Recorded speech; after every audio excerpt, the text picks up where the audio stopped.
I'm so disgusted. I was watching the game last night, some of it. I couldn't take but so much of it. Kevin Durant has ruined the regular season. And everything is just ruined. It's just ruined. It's just ruined, okay? No answer whatsoever for the Golden State Warriors. They could put up 120 a night if they wanted to. Kevin Durant has ruined the regular season. Who wants to see Golden? I don't understand it. Man. Don't you wish Stephen A. would tell us how he really feels? But Stephen A., you were very strong on Kevin Durant yesterday, calling his move to join the Warriors the weakest ever. Well, Durant and his new squad crushed the Clippers by 45 points in their first preseason game Tuesday, but Durant struggled at times during the game, telling ABC 7 Bay Area, "There's a lot I need to learn about the game of basketball. You know, I'm not as smart as I thought I was about the game. It's played a different way here than I was used to playing. I learned a lot, obviously, in my years in the league, but this is a different system, a different philosophy of basketball I am learning, so it is going to take some time." KD was also quick to point out that he wasn't taking a shot at the Thunder. It's not a knock on Oklahoma City. It's not a knock on my past teammates or that organization. I mean, it's different here. It's fun here. It's fun playing where I was before, but that book is closed. Are you buying that this is not a shot at Oklahoma City? Hell no. It absolutely was a shot at Oklahoma City.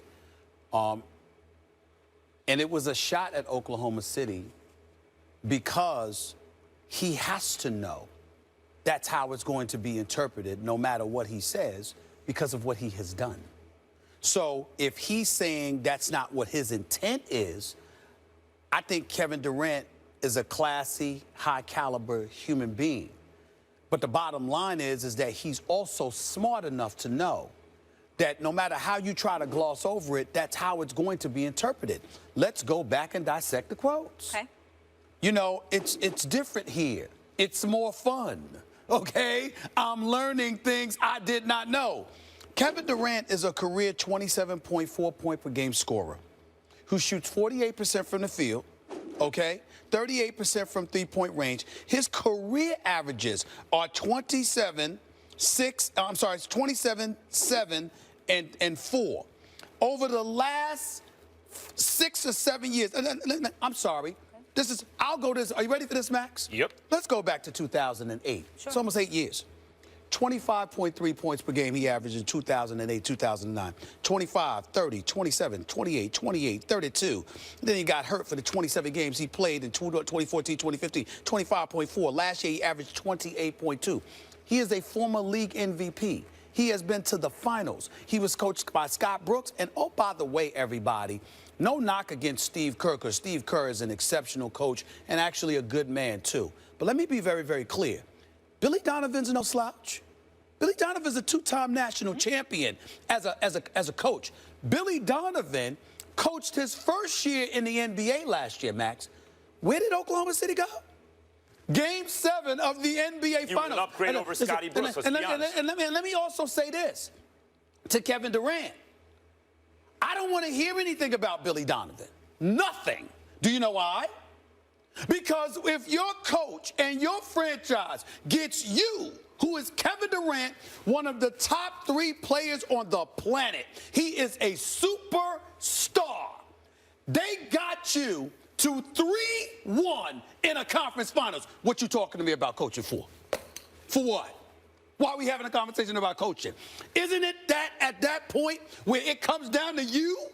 I mean, if there was ever a moment, I'm saying let's just throw it out the window, Max. I won't even argue with any point that somebody makes about, well, Golden State's a better, you know, the system, the distribution of the basketball. You don't know who's going to take the last shot. Blah. But I'm saying forget all of that. Work with me, Max Kellerman, for this one moment. You got it. I sit up here and I go like this. Hey, Max, you're a superstar basketball player. One of the top 3 players on the planet.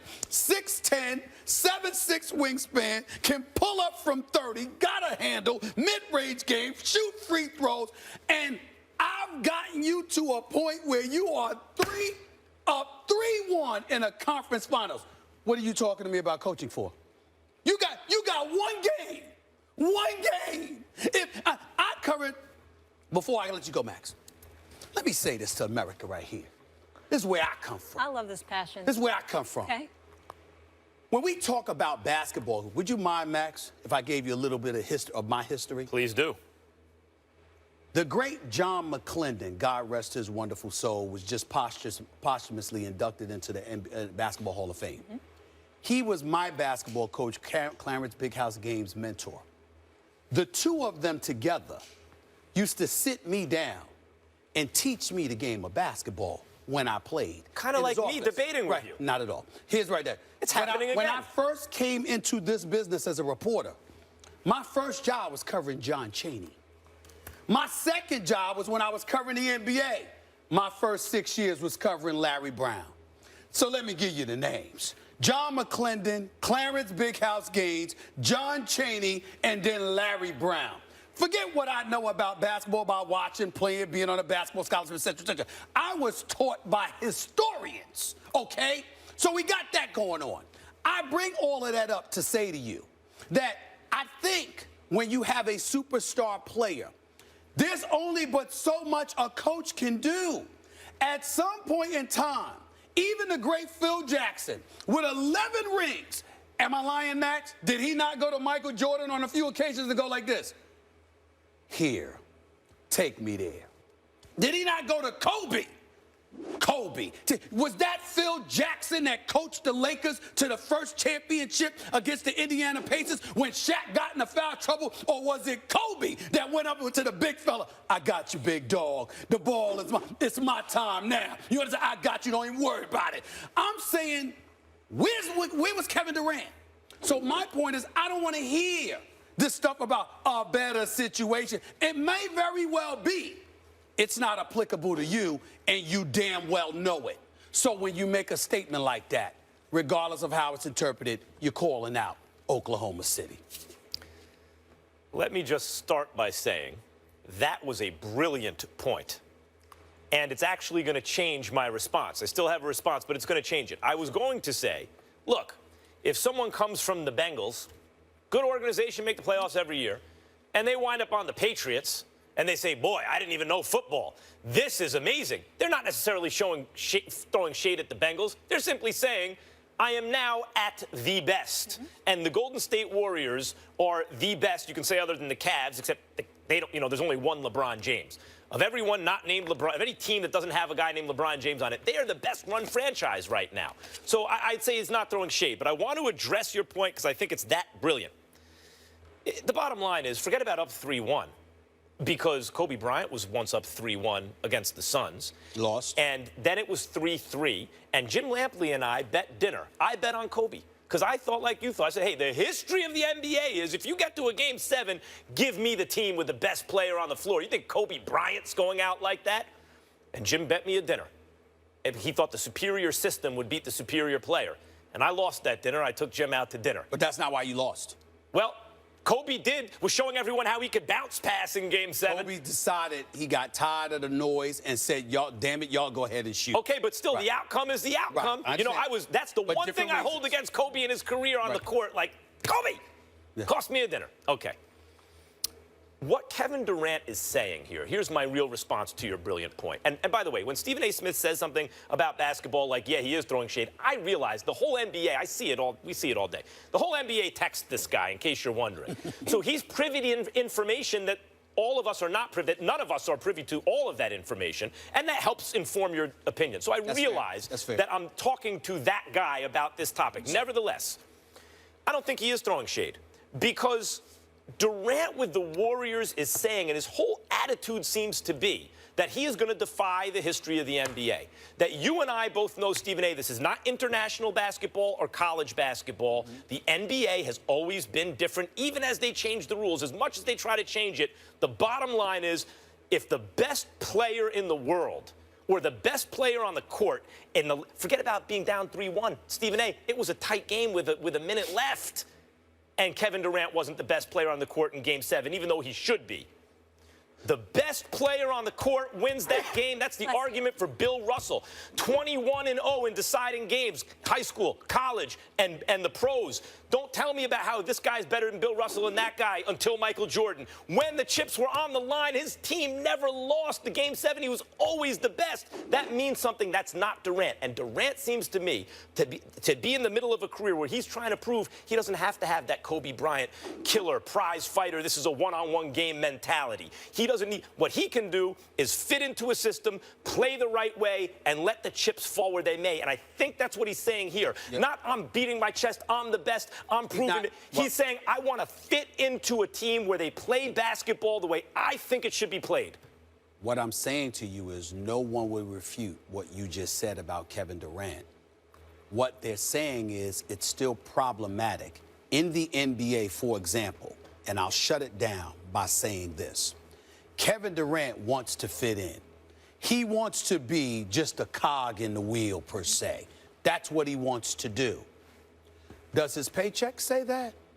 When he goes and he's looking to get paid, does he say, I want to get paid the same as everybody else? Does he say that I want to be like everybody else? You got a $300+ million endorsement deal. You got the max contract. You've got the stuff that says, I am a superstar, I am elite, that's how I want to be recognized. Until you get the check, then you want to be like everybody else. And I'm saying to you, that's the difference. That is the difference. That's where it really, really counts. At some point, I have no problem with him wanting to be with the team or whatever the case may be. You know me, I only have a problem with him going to the team that beat him. Not the fact that he left Oklahoma City. But make no mistake about it.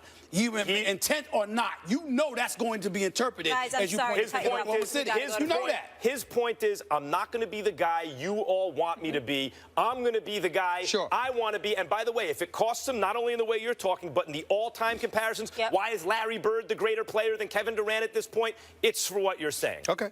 Got to leave it there.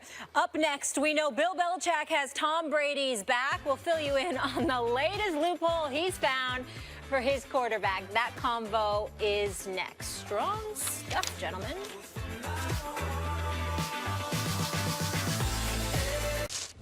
Meanwhile, Bill Belichick found a loophole for Tom Brady to avoid media this week, according to Yahoo Sports. The NFL has provided the Patriots with an exemption, meaning the team doesn't have to officially add him to the active roster until Saturday. Therefore, he's not required to speak to the media. The team will have no media access on Saturday as they'll be traveling to Cleveland for Sunday's game.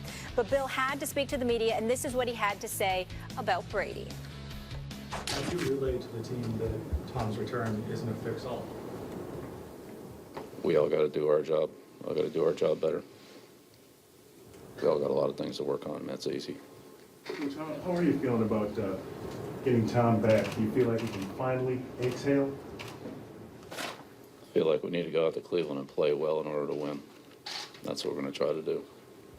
A lot of fans seem to think that the suspension, they're hoping the suspension, will sort of inspire Tom and the rest of the team to play even harder with more intensity. What do you think about that? Think that could be? I think our team needs to prepare well this week and go out to play well against Cleveland in Cleveland. That's what we need to do. You talked to Tom. How does he seem? Seem ready for? Does Tom seem ready for Cleveland physically, mentally, attitude-wise? We'll go out and practice today and see where our whole team is. You have to ask Tom how he's personally feeling. That's something I can't answer.